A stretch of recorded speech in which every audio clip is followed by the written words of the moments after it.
Hola amigos, que la paz del Señor esté siempre en sus hogares. José Moreno, servidor del Eterno y también de ustedes, del pueblo de Dios.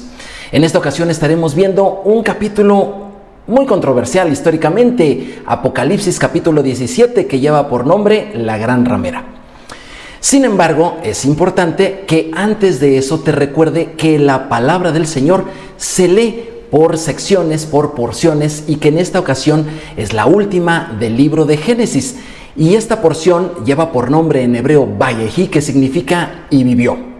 Y abarca de Génesis capítulo 47 a Génesis 50, sí, al final del Génesis. En esta porción, Jacob está a punto de morir y antes de eso bendice a sus hijos. Llama la atención la bendición que le dio a uno de ellos, de nombre Isacar. Génesis capítulo 49, 14 dice así: Isacar, asno fuerte, que se recuesta entre los apriscos, y vio que el descanso era bueno. La bendición continúa un poco más, pero aquí Jacob, el papá, le da a su hijo Isacar esta bendición. Lo compara con un asno, con un burro. Y es cierto que le está diciendo, en pocas palabras, que es alguien que se dedica a trabajar, pero que también sabe descansar. Estoy seguro que no a muchos nos gustaría ser comparados con un burrito.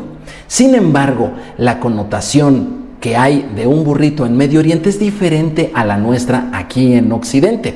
Y más aún, si nosotros vemos cuál fue el resultado de esa bendición que recibió Isacar de parte de su padre, aunque lo comparara con un burro, ¿cuál fue el resultado de esa bendición? Quedamos asombrados. En primer lugar, la tribu de Isacar se multiplicó por miles y miles, así que hubo bendición en cuanto a la gente. Pero no solamente eso, la tribu de Isacar formó parte del ejército de Israel, un ejército históricamente bastante competitivo. La tribu de Isacar fue dirigida por personas importantes para entrar a la tierra prometida, vencer a los enemigos y tomar posesión de ella. Así que la victoria también ha estado en la tribu de Isacar, y todo esto producido por la bendición del patriarca Jacob, es decir, a quien Dios le puso por nombre Israel. Pero hay otras bendiciones también. Por ejemplo, la tribu de Isacar es nombrada en toda la Biblia, desde el Génesis hasta el Apocalipsis. Ellos siempre han sido nombrados dentro del listado del pueblo de Israel. Pero la bendición más grande que yo encuentro es que la tribu de Isacar es la que más se dedicó a estudiar la Torá, es decir, a estudiar las Escrituras. Y le dice allí Jacob: eres un burrito que se recuesta en los apriscos, sí, en los corrales. El burro, además de todas estas connotaciones positivas que tiene en Medio Oriente, se le considera un animalito, para empezar, muy útil. Segundo, se le considera un animal muy resistente, pues él puede cargar bastantes cosas. Pero lo mejor de todo es que el burrito pide poco en la vida. Tan solo con agua, un poco de paja y dormir junto a los corrales, junto a los apriscos, para él es suficiente. Ni siquiera dentro de los apriscos, para él estar ahí cerca de ellos, con eso es suficiente. Esto me llama mucho la atención porque la palabra aprisco allí es la palabra hebrea mishpatim, que significa corrales, ¿verdad? Que significa establos, que significa apriscos. Pero la palabra mishpatim también es la que se usa para referirse a las palabras de Dios, a las Escrituras. Es interesante cómo este burrito sabe descansar allí. Yo sé que a muchos nos gustaría ser comparados mejor con un león o con un águila, ¿verdad? Con animales un poquito más imperiales, más emblemáticos. Sin embargo, cuando vemos la enorme bendición que Dios derramó sobre la tribu de Isacar, y nosotros recibimos también una bendición así para nosotros, no nos queda nada más que agradecer y estar contentos con lo que hemos recibido, aunque no seamos comparados con otras figuras un poquito más deseables. Y aquí te quiero hacer una pregunta, o mejor dicho, unas 3 preguntas. La primera de ellas es: ¿cómo te hizo Dios? Y me estoy refiriendo a esto, es decir, ¿cuáles son tus fortalezas y tus supuestas debilidades? Segunda pregunta: ¿Puedes ver que tus desventajas Dios las puso ahí para que busques tu bendición? La tercera pregunta: ¿y qué vas a hacer si tú, para el Señor, fueras como un útil y resistente burrito que sabe descansar en la palabra del Señor? Te invito a que compartas con tu familia esta reflexión, que leas la porción semanal con ellos y que comenten y se bendigan unos a otros. Ahora sí, vamos a Apocalipsis capítulo 17, el capítulo controversial de la gran ramera, en la cual ha sido tipificada un gran segmento de la cristiandad. Y por ello es que te voy a contar en esta ocasión particular un chiste acerca de las suegras. Se encontraba una suegra ahí en el hospital, ya estaba muy grave, eran sus últimos momentos y ese día la pasó muy mal. Al caer la tarde, ya estaba por oscurecer, cuando ella abre los ojos, voltea a la ventana y dice: qué hermoso atardecer. Su yerno, que estaba allí junto, le dijo: suegrita, no se distraiga. ¿Estaba usted viendo un túnel? Por favor, no se distraiga. Hay personas que ven en su suegra la personificación de todo lo que no desean. Afortunadamente no es mi caso. Doy gracias a Dios por ello. Pero yo pienso que estos simpáticos chistes de las suegras, que por cierto ellas amablemente soportan y también se ríen, están un poquito adicionados de lo que la gente ve, mucho más allá de lo que cualquier persona pudiera llegar a ganarse. Mis respetos para todos ellos, para todas ellas, el cariño espero que lo tengan de todas sus nueras y de todos sus yernos. Pero vamos al capítulo 17 de Apocalipsis, el cual comienza así. Vino entonces uno de los 7 ángeles que tenía las 7 copas y habló conmigo diciéndome: ven acá y te mostraré la sentencia contra la gran ramera, la cual está sentada sobre muchas aguas, con la cual han fornicado los reyes de la tierra, y los moradores de la tierra se han embriagado con el vino de su fornicación. En la clase anterior estuvimos viendo el monte de Armagedón y el valle de Jezreel, sitio donde tendrá lugar la última batalla, efectivamente la batalla del Armagedón, donde esta mujer, esta esposa falsa, esta gran ramera, y también la bestia que la lleva a ella y los demás enemigos del pueblo de Dios serán finalmente vencidos. Pero en esta ocasión al apóstol Juan se le muestra esta mujer, que bueno, no es una mujer, y que históricamente se le ha identificado con un segmento inclusive de la cristiandad, y se le muestra para que se vea con claridad cuál es la sentencia sobre de ella, porque finalmente será vencida, será derrotada. Y esto es muy importante para que los creyentes de todos los tiempos y de todo lugar del mundo, todos los creyentes en Cristo Jesús, no sucumban ante el engaño de sus encantos, ¿sí?, y ante la grandeza de su imagen. Seguimos leyendo Apocalipsis 17, versículos 3 al 7. Y me llevó en el espíritu al desierto, y vi a una mujer sentada sobre una bestia escarlata llena de nombres de blasfemia, que tenía 7 cabezas y 10 cuernos, y la mujer estaba vestida de púrpura y escarlata, adornada de oro, de piedras preciosas y de perlas, y tenía en la mano un cáliz lleno de abominaciones y de la inmundicia de su fornicación, y en su frente un nombre escrito, un misterio: Babilonia la Grande, la madre de las rameras y de las abominaciones de la tierra.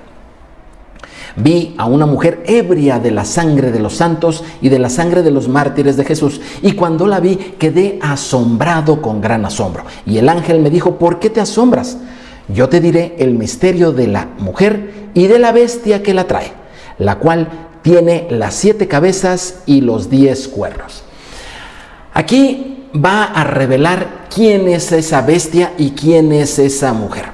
Mira, el Apocalipsis, dicho en griego, Apocalipsis es una palabra griega, pero el Hitgalut, dicho en hebreo, significa revelación. El propósito de esta profecía de Apocalipsis, o dicho en hebreo de Hitgalut, es revelar las cosas, es ponerlas en claro, es decir, lo que está pasando. El apóstol Juan es prisionero de Roma, prisionero político, y él no puede escribir literalmente en contra de Roma, en contra del imperio, el cual lo tiene sometido y está pues prácticamente próximo a morir en manos de él. Entonces él tiene que escribir de una manera que sus hermanos judíos puedan comprender acerca de esto, y escribe de esta manera. Es una ramera y habla de ellos. Pero quiero decirte algo más acerca del Apocalipsis en sí. El Hitgalut, el Apocalipsis, Hitgalut en hebreo, como te dije, significa revelación, pero también significa exilio. Y es que es una revelación a los que están en el exilio. Así como le escribió Pedro a los expatriados, ¿sí? Inclusive dio las regiones en el Ponto, Galacia, Bitinia, Capadocia, a los exiliados. El Apocalipsis es un mensaje a todos aquellos que han salido de Israel, que están desligados de él, ya sea geográficamente o también desligados en su fe, desligados en su identidad. A todos aquellos que están fuera de Israel, de alguna manera, a los exiliados, se les escribe el Apocalipsis y se les da un mensaje principalmente de esperanza, que aunque lleguen a ver cosas tan claras a sus ojos como esta, la gran ramera, es decir, una esposa que no es esposa, ellos tengan la certeza, la seguridad de que al final de los tiempos el Dios Todopoderoso, el Dios de Israel, acudirá a la cita puntualmente a las bodas del Cordero. Y sí, el Señor se casará con su iglesia, con la verdadera, con esa esposa fiel. Sin embargo, en ese transcurso ellos verán a otra. Ellos verán a otra que no es la esposa y que tampoco es fiel, que se presenta erguida, ataviada, adornada, poderosa, influyente, pero ¿sabes qué? Realmente inmunda.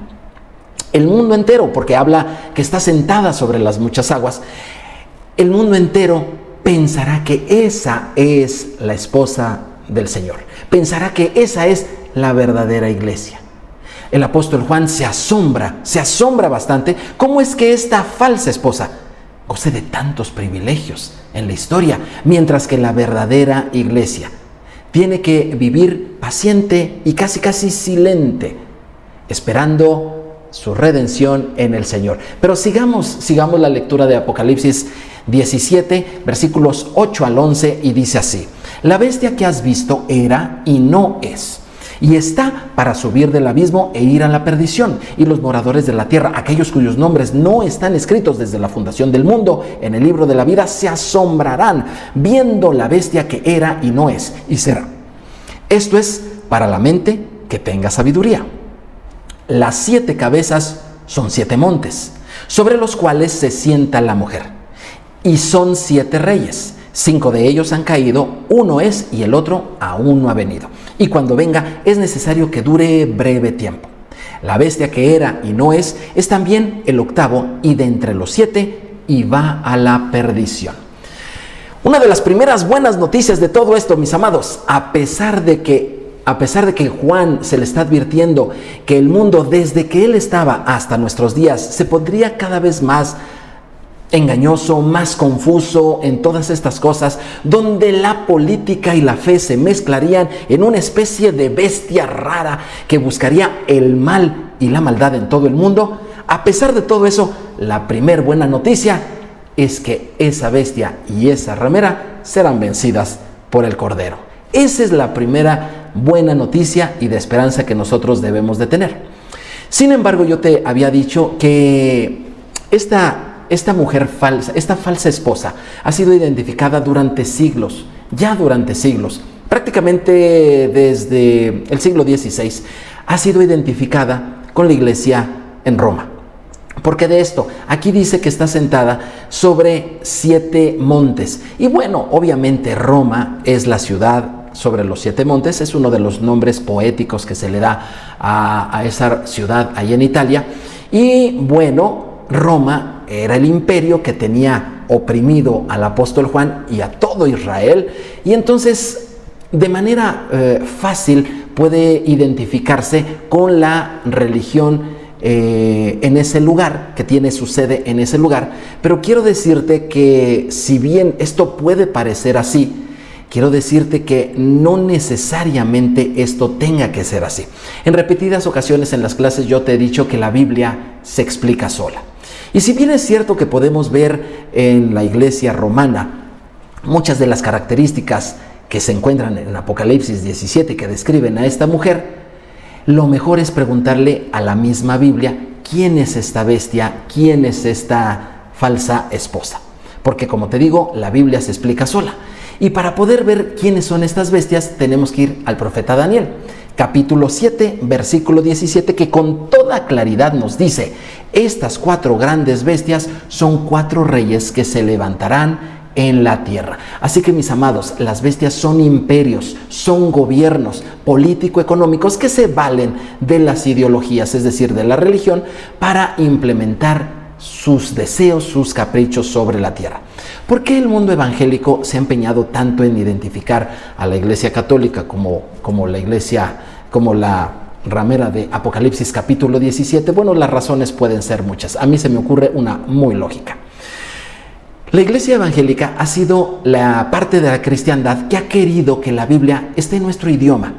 Y el catolicismo se opuso precisamente en los siglos XIV y XV a esto. De hecho, la Biblia que tenemos, la primera Biblia en español, fue traducida por monjes católicos, los cuales tuvieron que huir de España y tuvieron que ir a la Alemania, que ya se había separado, para que esta Biblia pudiera ser impresa allí en la ciudad de Heidelberg, Alemania. ¿Sí?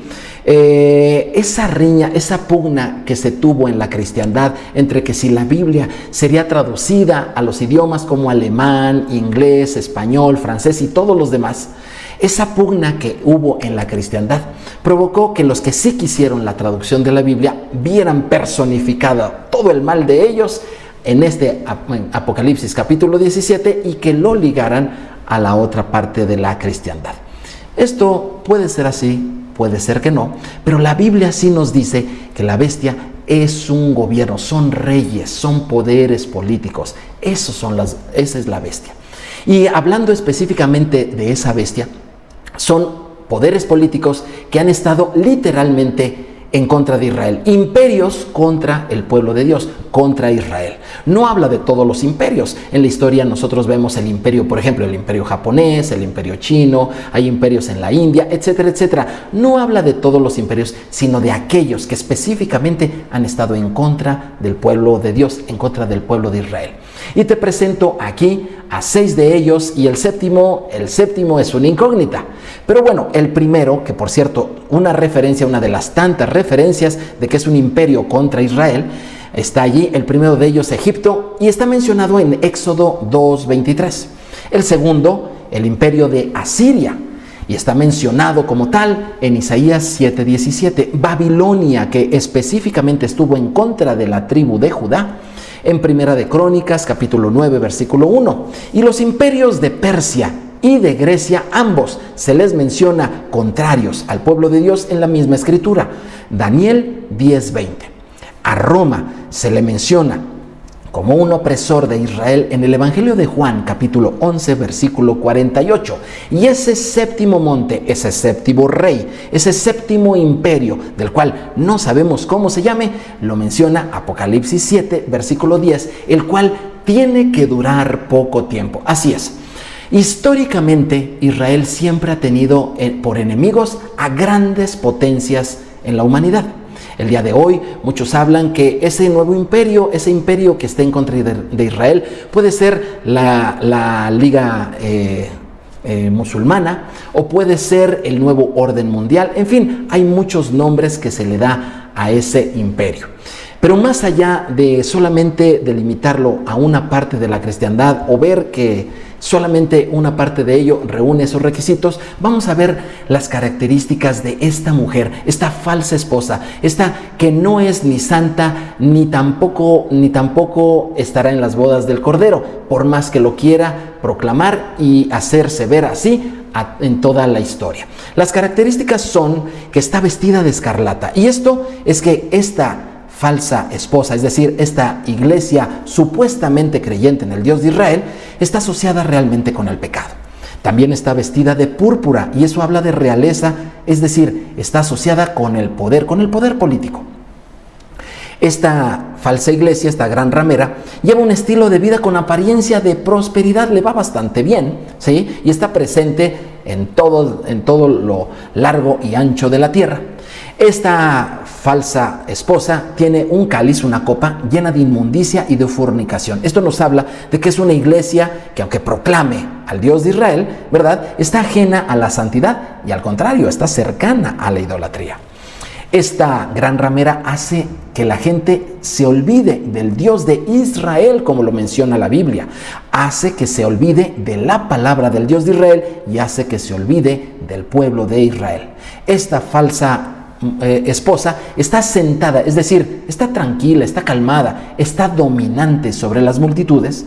También esta esposa, pues como prostituta que es sensual. ¿A qué me refiero? A que maneja a la gente no por la palabra del Señor, sino por los sentimientos, la sensualidad.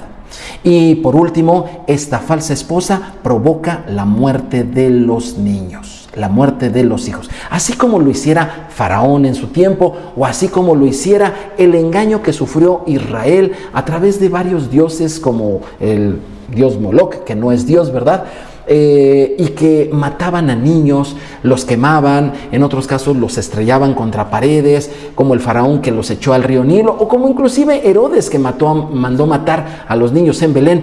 Todos estos poderes políticos que van en contra de la infancia, en contra de los pequeñitos, son parte de esta bestia. Y como puedes darte cuenta, no están limitados a una religión o a un segmento de una religión como tal. El día de hoy, todo pensamiento que en los jóvenes está siendo presente y que les dice que no tengan hijos por diferentes razones, que porque el mundo está muy mal, que por eso están desobedeciendo la palabra del Señor, donde Dios nos dijo: fructifiquen, multiplíquense, llenen la tierra. Dios dio mandamientos al ser humano y cada ideología, cada gobierno, cada perspectiva, cada religión, cada pensamiento que vaya en contra de ellos es parte de esta bestia, es parte inclusive de esta ramera, de esta esposa que no es la esposa, que no es fiel y que obviamente no estará en las bodas del Cordero.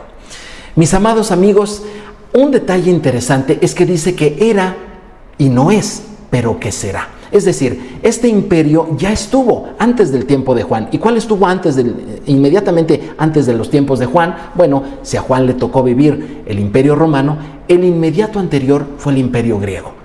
Este imperio era y ya no es en tiempo de Juan, pero dice que será. Es decir, este imperio quedó latente. Y una de las características que tiene el imperio de Grecia, si bien es cierto que fue dominado y aplastado por el imperio romano, eso es cierto, ideológicamente ese imperio sigue vigente. La gente hasta el día de hoy admira su filosofía, admira el amor por la belleza y el culto al ser humano que el imperio griego dejó como herencia a las siguientes generaciones.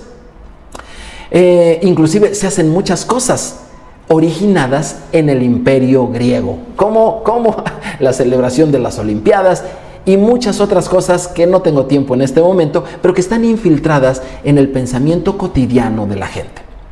Esa Grecia que no quiere obedecer al Dios de Israel, que se rebela en contra de la palabra del Señor, que rechaza, repudia al pueblo de Dios y que niega que la tierra de Israel es el destino final prometido para todos los que creemos en Jesús. Ese imperio le hará frente al Dios de Israel en Armagedón y llegará con esa ramera también y con el falso profeta y con el anticristo, pero todos juntos serán vencidos. Mis amados, nada detendrá las bodas del Cordero, nada detendrá la historia de amor, nada detendrá la historia de amor entre Dios y su pueblo, entre el Cordero y los fieles que creen en Jesucristo y obedecen la palabra del Señor. Espero que este mensaje de esperanza llegue a ti y a otros más, para lo cual te invito a que compartas el video, a que te suscribas para que no te pierdas ninguno de ellos y a que le des clic a la campana. Soy José Moreno. Que el Señor te guarde y te bendiga, te haga libre de los engaños de esa falsa esposa y nos podamos ver en la siguiente emisión. El Señor te guarde. Shalom, shalom.